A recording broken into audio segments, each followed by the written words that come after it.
और खबर यह है कि लोकसभा चुनाव से पहले केंद्र सरकार देश में सीएए लागू कर सकती है और इसकी अधिसूचना सरकार आचार संहिता लागू होने से पहले ही जारी कर सकती है।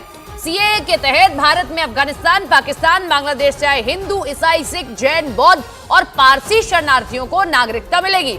सूत्रों के हवाले से खबर है कि सीएए के नियमों के मुताबिक इन सभी को नागरिकता देने का अधिकार पूरी तरह से केंद्र सरकार के पास ही होगा।